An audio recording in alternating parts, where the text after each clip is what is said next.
going on, everybody? Joseph Hadid here for Worldwide Sport Updates, your podcast, your news, your local community.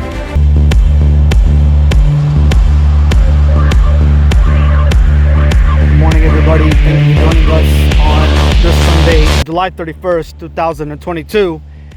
This is Worldwide Sport Updates, your host, Joseph Hadid. Again, ladies and gentlemen, yes, it is July 31st. As we close out the month of July, I mean, can you believe how fast the summer has gone so far? As we begin the month of August, starting tomorrow, ladies and gentlemen, Monday, August 1st, 2022.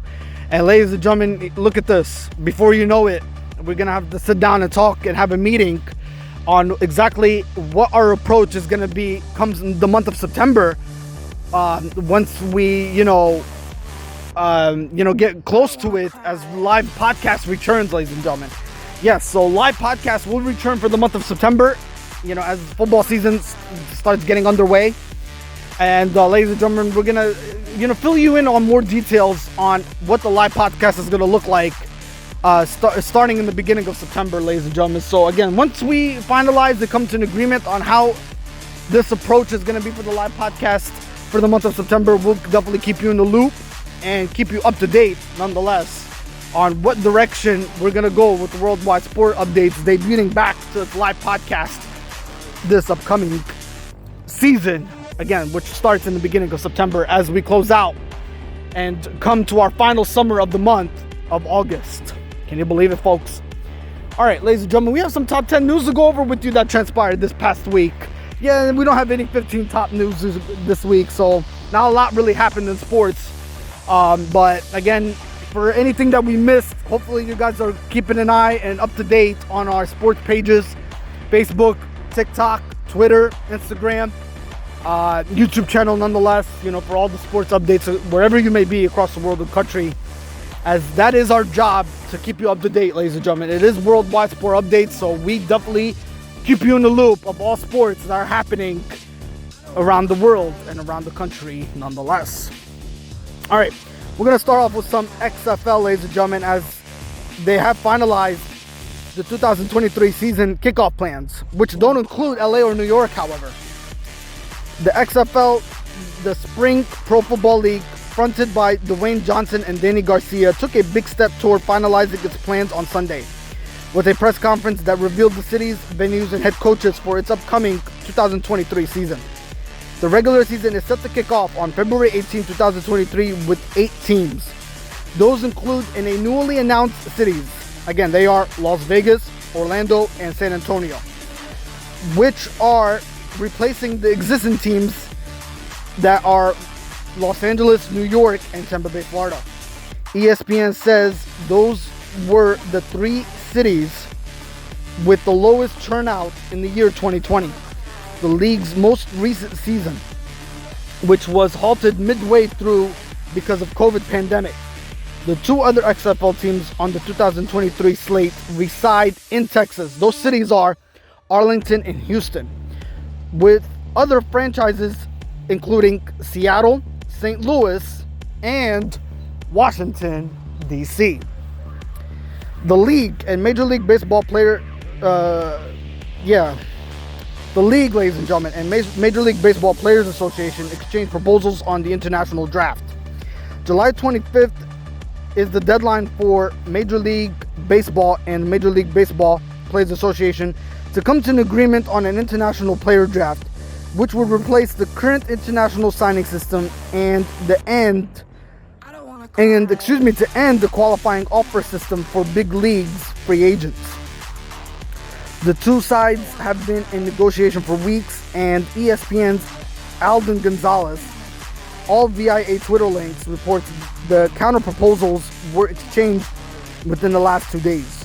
The union put forth a new offer on Saturday, and the league quickly countered again today with what Major League Baseball said was the final offer. So with that being said, ladies and gentlemen, Major League Baseball and Major League Baseball Players Association, they failed to reach that deal for international draft. Free agent system, ladies and gentlemen, will continue to remain in place and the same. So on Monday, the deadline for negotiating a new international draft in Major League Baseball passed without an agreement in place. That means there will be no international draft moving forward, and the existing system of signing international free agents will remain in place. The end of the negotiations also means that the qualifying offer and free agent compensation systems will remain in place, and Major League Baseball had been willing to eliminate those systems in exchange for an international draft. But unfortunately, it did not go the way they wanted to go and they expected it to. So it did fail in their part, and it will remain the same as we speak. Ladies and gentlemen, this guy, well-deserved Hall of Famer. Congratulations to David Ortiz. Boston Red Sox celebrate David Ortiz's Hall of Fame induction at Fenway Park with 3 giant World Series banners laid across the outfield grass, 3 championship trophies on a table, and his Hall of Fame flag hanging behind him. David Ortiz basked in the welcome of the Fenway fans on Tuesday, 2 days after his induction in Cooperstown, thanking those who helped him throughout his career, many of them seated in folding chairs along the first and third baselines. Ortiz took the field to chants of Poppy and told the crowd before the slumping Red Sox played the Cleveland Guardians. The good luck charm just arrived. The rare 1952, ladies and gentlemen, Mickey Mantle baseball card is going up for auction. A rare 1952 Mickey Mantle baseball card in a near perfect condition will be going up for auction in August, the Associated Press reported. The owner of the card is Anthony Gardano, a 75-year-old New Jersey waste management entrepreneur. He has had the card for over 30 years and is expected to make an enormous profit.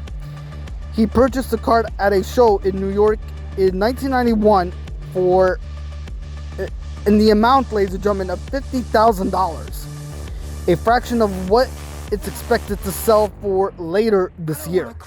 This particular card could exceed $10 million in a 2-day event that will be hosted by Heritage Auctions starting August 27th. The high value is due to the rarity of the card. As the mint condition it is in, the current record for the sale of a card is $6.6 million. A 1909 Hannes Wagner card was sold for last August. Incredible. Baltimore Oilers signed top pick, ladies and gentlemen, Jackson Holliday to an $8.19 million bonus, ladies and gentlemen. And this guy did not go to college, ladies and gentlemen. The Baltimore Oilers picked him right off from high school to go play for the Major League Baseball Association. I mean, for the franchise in itself. Pretty incredible, I must say. Jackson Holliday, ladies and gentlemen, slipped on the Baltimore Oilers jersey, jammed the team's cap over his long, sandy blonde hair, and grinned broadly as the photographers clicked away. And boy, did he have reason to smile. The 18-year-old high schooler and number 1 overall pick in the 2022 Major League Baseball Amateur Draft signed a contract Wednesday with an $8.19 million signing bonus. Holliday, a slick fielding shortstop with a potent swing from the left side, is a son of former All-Star Matt Holliday. He had visited Camden Yards only once previously. Many years ago, he shagged fly balls during batting practice while accompanied by his father, then an outfielder for the St. Louis Cardinals. If Jackson has his way, it won't be long before he makes a return trip as a member of the Oilers. What an incredible kid, ladies and gentlemen. This guy is such talented, folks. Again, he graduated from high school, skipped college, and went on to play for the Major League Baseball, such as the Baltimore Oilers. I wish him the best of luck to this kid. I mean, the opportunity is open for him. I mean, I know he's going to probably prove himself with the minor leagues. But again, ladies and gentlemen, he's only 18 years of age. You'll be surprised if the majors don't call him up by, maybe the age of 20. So this kid is very talented and he has potential, folks. And the Baltimore Oilers, ladies and gentlemen, they saw potential and they saw what this kid, Jackson Holliday, is definitely capable of. So we wish him nothing but the best. The Angels now are the Angels are listening now to trade offers for Shohei Ohtani. Kind of shocking, isn't it? But ladies and gentlemen, it did fall through, and we'll get to that in a couple minutes. The Los Angeles Angels are not especially good and boast the most unique baseball player of his generation. With Major League Baseball's trade deadline just around the corner, this would suggest that Shohei Ohtani is attainable via trades. In recent days, however, the Angels have stressed that Ohtani, who is slated to become a free agent after next season, is not on the table. So, ladies and gentlemen, with that being said, reports have come in that Shohei Ohtani will not be traded. Los Angeles Angels have decided that they are not going to trade Shohei Ohtani. So I guess with that being said, I don't think the Los Angeles Angels were serious in giving up Shohei Ohtani in trade talks. But again, we don't know. Anything could happen in Major League Baseball before the trade deadline. I mean, if there's a good offer on the table, Los Angeles might reconsider. So we'll keep an eye on that and we'll keep you in the loop as the trade deadline approaches, nonetheless.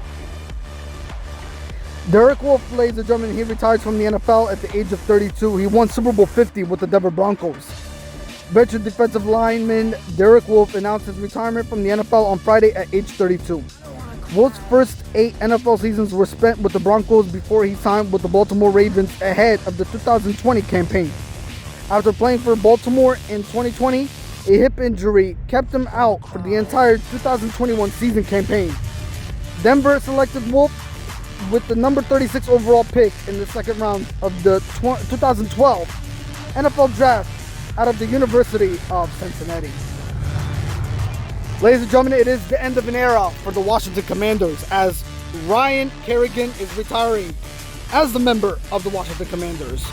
Kerrigan, 33, is a former first-round pick by Washington out of Purdue back in 2011. He played out his rookie contract before agreeing to a 5-year, $57.5 million extension back in the year 2015. Kerrigan made a base salary of $11.5 million in 2020 and later agreed to a 1-year, $3.5 million contract with the Eagles last year. And finally, folks, center fielder Montreal's Jason Tullio loses his battle with cancer. Jason Tullio, an assistant coach and former player with center fielder Montreal, has died after a battle with cancer. He was 38. His death was confirmed by the MLS club. Tullio was diagnosed with stage 4 glioblastoma brain cancer last year, an aggressive form of cancer with an extremely low survival rate. And there is no known cure. And he underwent surgeries and radiation and chemotherapy treatment. What a tragic loss in Major League Soccer for, ladies and gentlemen, Jason Tullio, who again, they lost this person to a battle with cancer. So rest in peace to Jason Tullio. He's the CF for Montreal. So tragic loss nonetheless. All right, ladies and gentlemen, that is all for this week. I'll see you next Sunday's podcast. Again, tune into our recorded podcast on our YouTube channel for all the latest sports updates that's happening across the world and country nonetheless. So go to our YouTube channel, like, subscribe, share it out for all the latest updates that's happening. Again, till then, ladies and gentlemen, enjoy the rest of your Sunday. Again, have a great work week, and I'll see you next Sunday tune in for our recorded podcast. All right, till then, this is Joseph Hadid for Worldwide Sport Updates, your podcast, your news, your local community. And I'll see you next Sunday. Have a safe and great work week and enjoy your Sunday. Take care.